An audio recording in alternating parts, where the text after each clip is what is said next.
Hi, I'm Alan from ClearView Imaging, and I'm going to talk about thermal imaging. As part of this Machine Vision Conference Technology Hub, this presentation falls under the Understanding Vision Technology section, and so therefore I'm going to focus on the basics of thermal imaging. The key outcome that I want to achieve after this presentation is for you to understand the basics of thermal imaging and the problems it can solve. And we're going to do that by going through 7 different steps along the journey of this presentation, and by the end of it, hopefully, we will achieve the outcome. So first of all, we're going to talk about the history of infrared and thermal imaging, and then we're going to ask the question, what is infrared, and why is that important? Then we're going to talk about why you would even want to use thermal imaging. We're going to go with a really basic example to set the presentation off and put some context as to what thermal imaging can actually do. Within thermal imaging, the word emissivity is an important one. It can sometimes mean the success or failure of a thermal imaging system. So we're going to cover that, explain what it means and some of the details around that. Then we're going to talk about the setup. On every single machine vision system, the setup is critical, whether it's a visible system or a thermal system.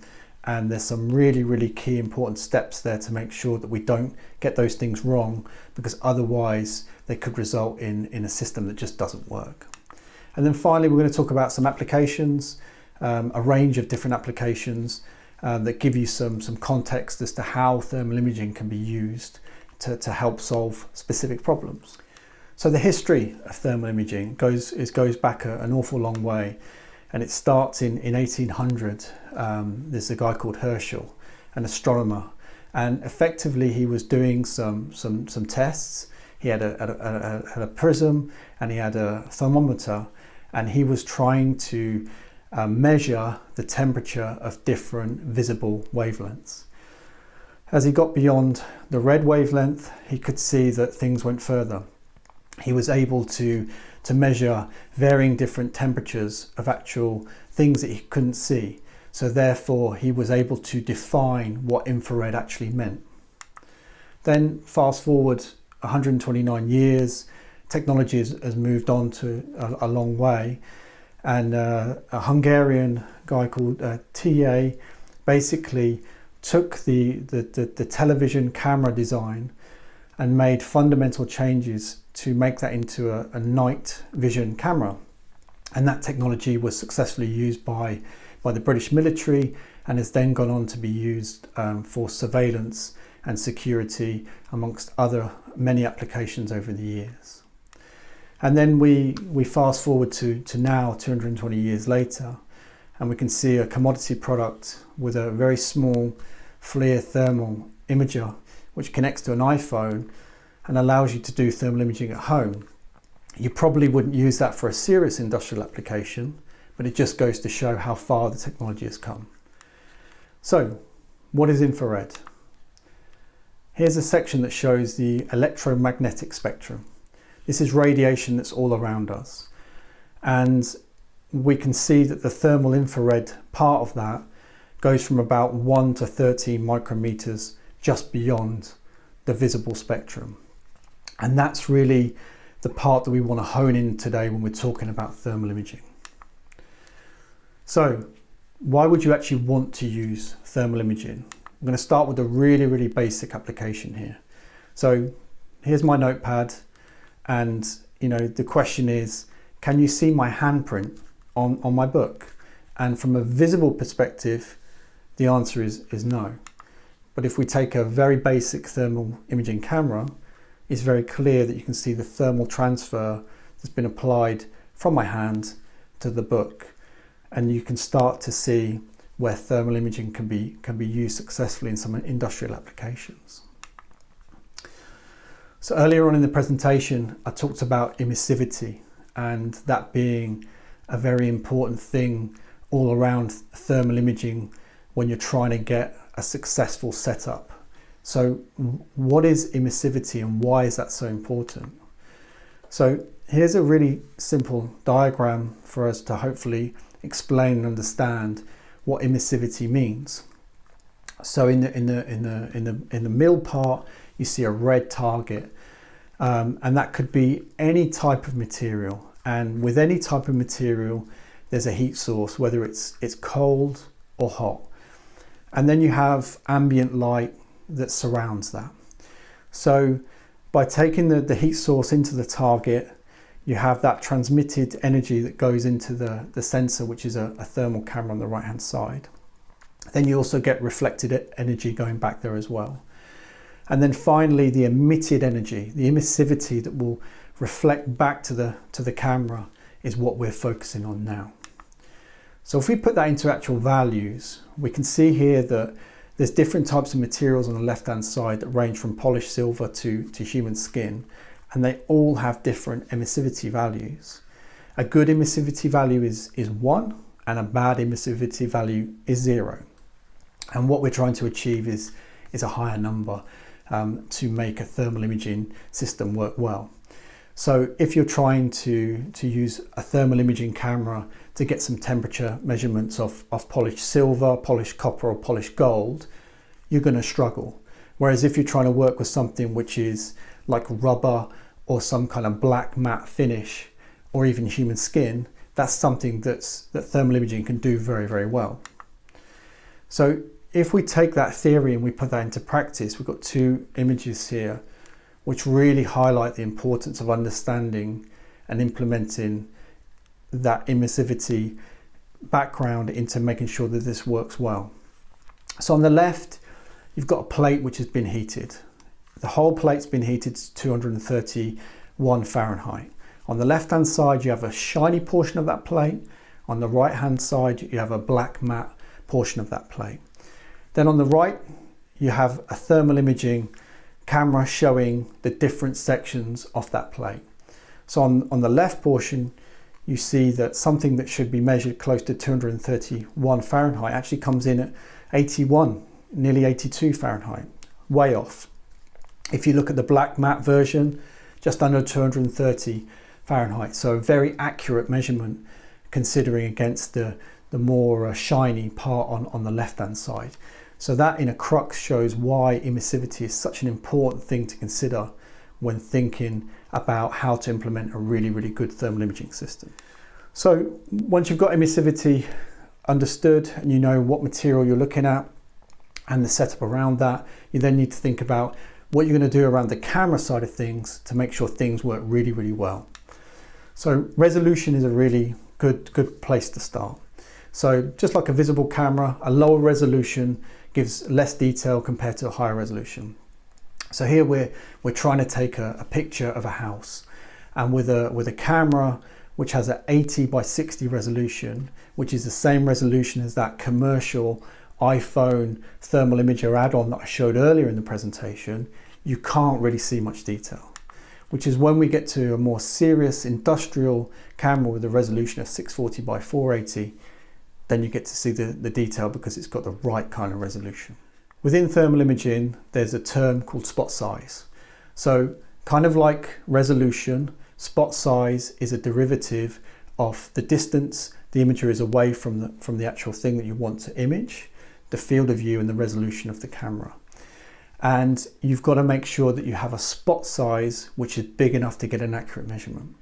So here on the right side, you see the visible object that we're trying to take some thermal imaging measurements from. The temperature of that entire object is the same, consistent all the way through the material. But with a smaller spot size, we register a temperature of 80.2 Fahrenheit. Whereas with the right kind of spot size, you get the correct measurement, which is 149 Fahrenheit. And so you can see with too small a spot size, you're gonna get misinformation and you're not gonna get an accurate reading in terms of the temperature that relays through to the system. Moving on from spot size, we then need to think about focus, because focus has a detrimental effect on the actual spot if it's out of focus. And that's actually what you can see here with the image of the cam. So slightly out of focus may not seem like a big deal, but as you see from the temperature measurement on the top right, we have a temperature measurement of 49.3 Fahrenheit. When we actually get an image which is in focus, you can see that temperature shifts. The actual temperature of the material is exactly the same, but having that in focus with an appropriate spot size gives you the accurate temperature measurement that you want and need to take. So reflection, if we think about in the earlier part of this presentation, we talked about ambient light. And if you've got lots of ambient light coming into play and you've got very shiny material that you're looking at as well within the scene, then you may have reflections. So it may look, if we just have a quick look at the thermal imaging image there, it could look like there's a very hot spot at the top. But actually when we look at the next image where some reflections in the background have been removed, you can see that the kind of heat looks like it's gone away. The heat hasn't gone away at all. It's just that the reflection caused the hot spots. So in this particular case, it's better to make sure you're taking measurements from lower down on a non-shiny area. So having understood all of the background and the basics of thermal imaging, what kind of applications can thermal imaging solve?